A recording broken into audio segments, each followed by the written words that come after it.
Now we'll continue with the 11th question. Can one ask this type of question?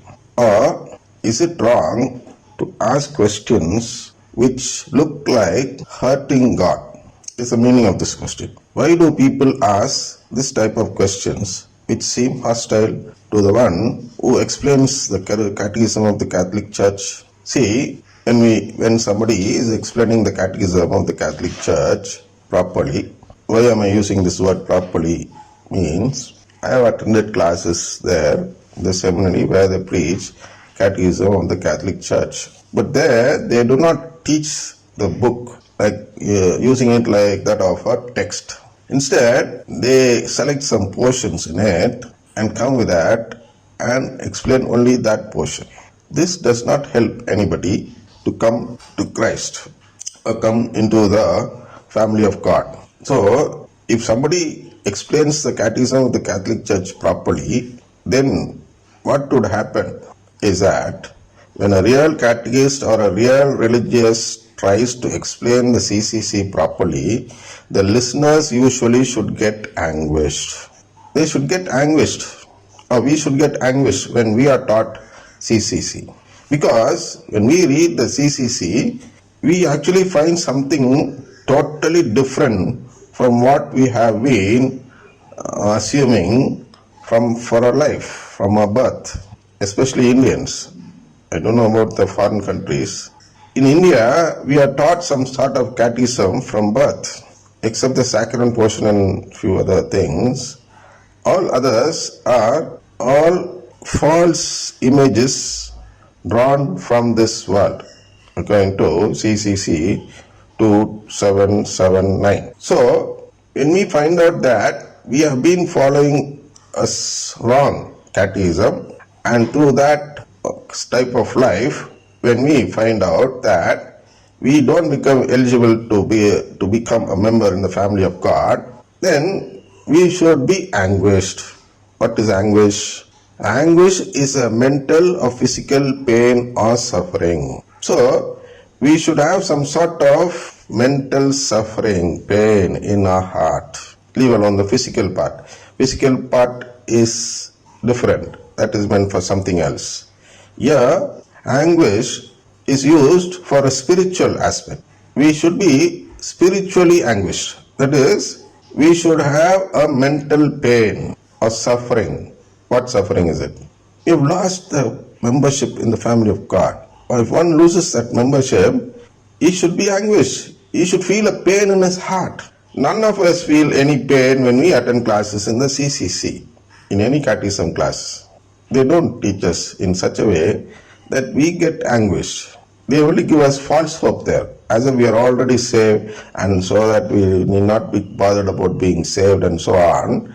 They keep teaching that we are only happy to go there, happy in the sense we don't have or become guilty of anything.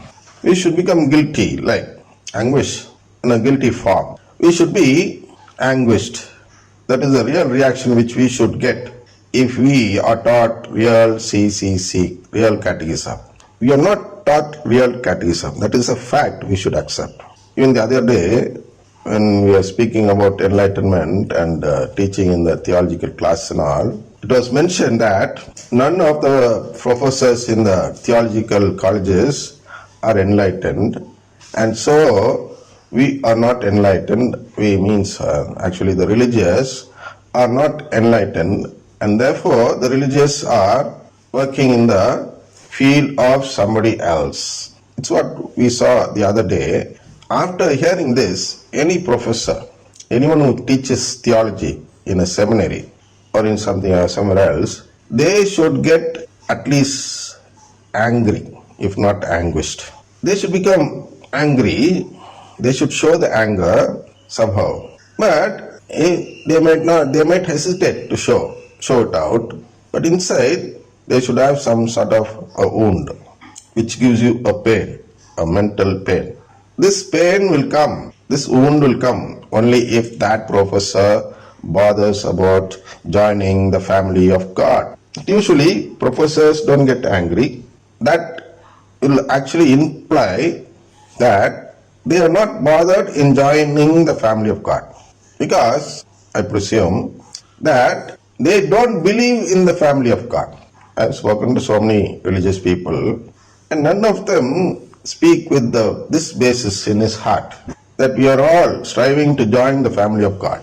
They speak of some material things in this world, some material peace and material peace of mind, wealth, and so many other things. They just go on telling. Each day they'll tell something as redemption. Nobody considers this as redemption. But joining in the family of God is redemption, is a fact that nobody knows.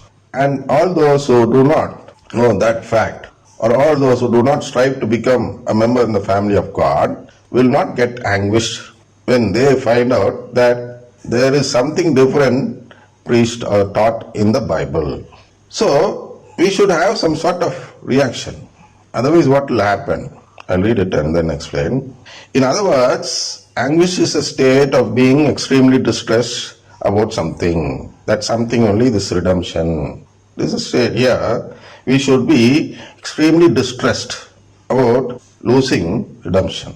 That we don't do it. Anyone who properly learns will be extremely distressed when they come to know that when they have been believing what they have been believing so far is not what is taught in the CCC, but that they are all certain false images drawn from this world. CCC 2007-79. I'll read that to you if you want. Just 1 minute.